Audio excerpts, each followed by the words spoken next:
Yes, Fadi TV jimbandiza kati kano mwasibye mutya muli mutya. Enda kubasaba musubscribing ate munyingene kali bagita Fadi TV yojinoza mulengera omugagga. Ali mu musimbi bukadde nga 30 bukadde nga 40 bwe yayodde wali ekata bamufuyo omusimbi ogutokomoka abaana bamufuyo omusimbi ogutokomoka abasinga bagamba nti abasinze okumufuwa babadde bakadama. Abasinze okumumaziza omusimbi ogutokomoka babadde bakadama sebo bakadama bakolamu bamufuyise omusimbi bukadde abamba bagamba bukadde buli 40 bukadde 40 kweli 40 oba 3 oba 35 oba 45 bo watu bukadde na 5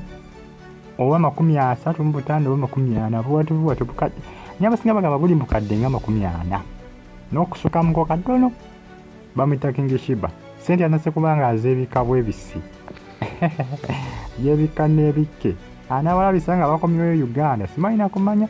ninga bambi performance yabadde nungi nnyo abantu babadde bangi show yabadde successful nnyo bitundu bye Qatar show yabadde successful mu bitundu bye Qatar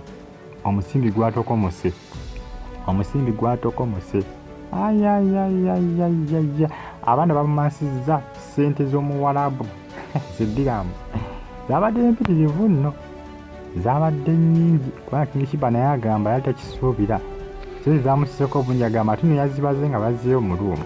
bambi nga ziwerera ddala na sente nyingi. King Sheebah yagambye omusimbi gwe yayodde ate kugula emmotoka ate mwewunyanga akubyewo kawundo asinga beebuuza kati King Sheebah wagamba ate okugula emmotoka nga yagala kugula kawundo owedde yafunye obukadde 45 olwo kawundo eyinza kuba yabukadde nga 6 bukadde nga 6 oba bukadde nga 5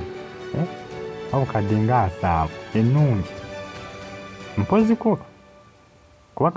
tomanya bayinza bamwaliriza performance kugamba nezo kuperforminga nga just kale bazimuwadde bubi ngamanyi bafanizi bayinza okuwa ne bakuyira omudidi kati awo simanyi naye nga yagambye temuwunyanga aguze emmotoka okulumya bonna abagezako muyisaamu amaaso. King Sheebah agamba nti ku social media mulimu abatamwagaliza bamuyisaamu amaaso abagala omuyisaamu eggaali bava ndozolengira bwe yayambadde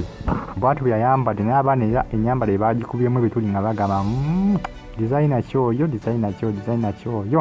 abaana nga bamanyi ku social media naye nga gw'omusimbi agambye kambalageko nti nze sente kati Esannyu. King Sheebah agamba nti buli anoonya sente agende gyali kuba yennyini ye sente yennyini ye sente sikuzidira mu bamumansulidde sente y'omuwalabu yebamumansulidde wali Qatar kyabaddeyo munnange abantu bazze embungi era abantu bwajjudde eyabadde ategese teyakoze loosi era bw'ava n'agamba nti nno teyafunye bantu abayitaga miggo ku lubuto